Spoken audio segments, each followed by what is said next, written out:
Yo mga idol, kumusta? Manrek mga sports TV nga pala. Ating pag-usapan, Barangay Ginebra, Chris Newsam matutuloy na sa Ginebra at Eli Tenorio magre-retiro pa nga ba ngayong season. Pero bago nyo nga yan, kung bago pa lang sa aking channel, huwag mong kalimutan mag-subscribe at i-click ang notification bell para like kang updated sa ating latest upload pa natin. So pagamat pinaplano pa rin ni Coach Tim kung ano pa nga ba ang dapat gawin ng ating Barangay Ginebra, mas naiiba na nga ang naging appearance particular sa mga bagong player. Mas matindi pa rin ang naging pagkatalo ng ating Barangay Ginebra kontra sa Blackwater. Bagsak pa rin ang naging laro dahil hindi pa rin gaano kalakasan ang kinuha ng Barangay Ginebra. Kung ito lang ang kayang gawin ang mga bagong bigmang player tulad nga kay Bin Adamos at Isaac Go, talagang nakapagtala lang ng 2 points samantalang itong si Bin Adamos mga idol 0 points at baba pa rin ang kanyang nakukuhang playing time.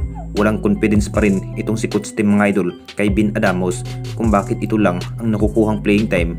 Ang plano sana ng ating Barangay Ginebra na gagawing free agent na nga ito ang nasabing star player ng Meralco na si Chris Newsam mga idol. Balak na rin ang kupunan ng Barangay Ginebra na makuha na nga ito ang isang Chris Newsam dahil humihina na rin ang bawat opensiba ng ating Barangay Ginebra at hindi pa rin gaano mabibigyan na makapaglaro ng mataas na playing time itong si RJ Abarrientos.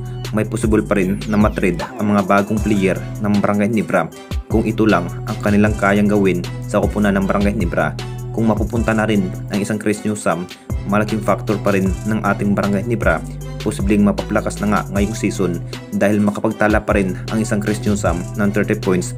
Mas kinakailangan pa rin ng ating Barangay Ginebra na mas malalakas sa opensiba. At dito na naman tayo sa isa pa nating balita.